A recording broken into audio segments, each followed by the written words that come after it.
Hey guys, it's Angela Kim from the Squishy Monster TSM on YouTube, and today we're creating one of my absolute favorite apps, and it's for coconut shrimp. It has sweet succulent meat inside and this crunchy golden coconut crust on the outside.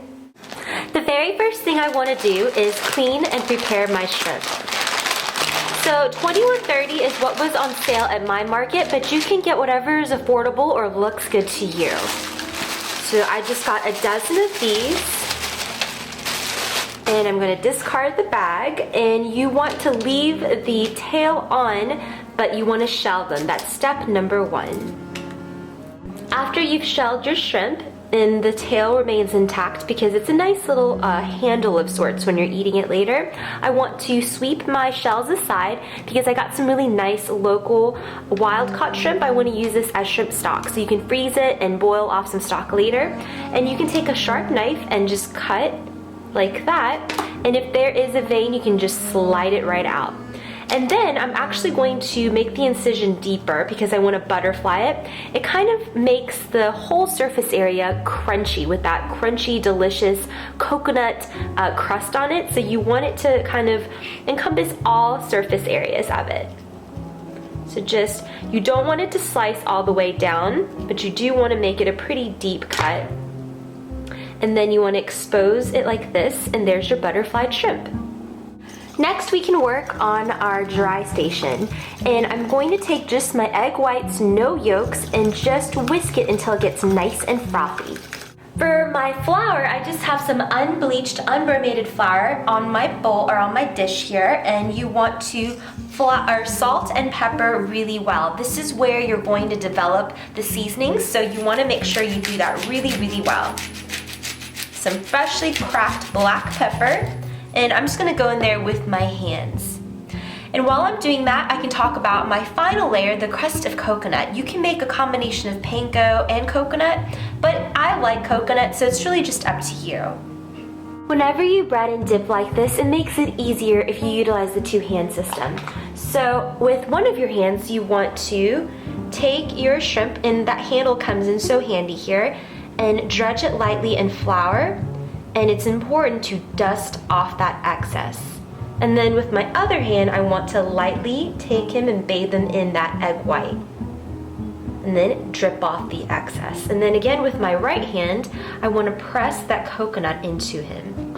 And I'm using unsweetened. You can use sweetened, unsweetened, whatever your heart desires.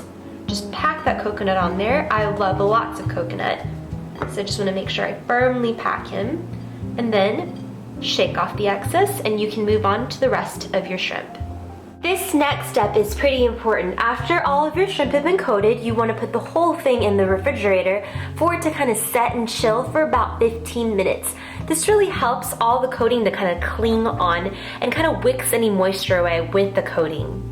While recipe testing, I played around with a variety of methods for cooking the shrimp, and I baked it, which was the easiest method.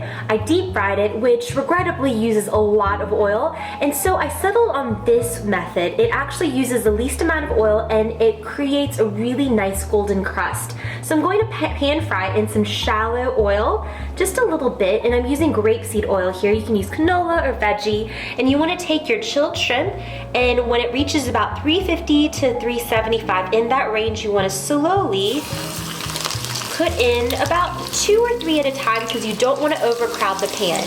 And you want to flip them just once until they achieve that golden brown color. They cook fairly quickly, so keep your eyes on it, and you want to take a slotted spoon and just take out some of the excess floating coconut. This homemade dipping sauce, this sweet and spicy kind of sour dipping sauce, is so delicious that you really don't have to go out and buy anything. If you'd like, you can, but it's just some orange marmalade that I'm putting into this bowl, and some peppers or some chili sauce, and this is actually the homemade version from my sriracha. I'll provide a link for that, my homemade sriracha. And then you just want to mix it together.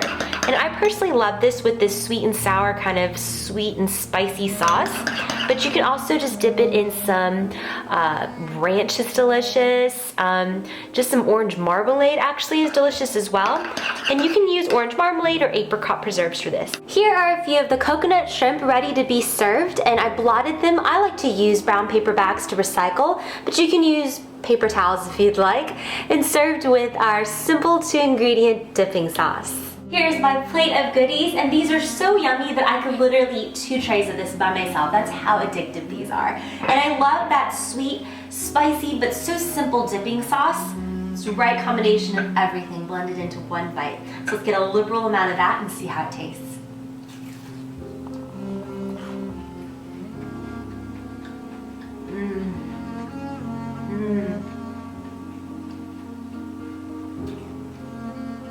I love that sweet pink meat inside, and it's almost as if that coconut sizzles with its own oils that it releases when it hits that oil. It's that golden, deep, crunchy, coconutty bite, and it's got all these different flavors: spicy, sweet, crunchy, and you get that richness from the coconut. So delicious, and I hope you guys give this a try. I want to thank you guys for hanging out with me. This is Angela Kim from the Squishy Monster TSM on YouTube, and I'll see you guys very soon. Bye!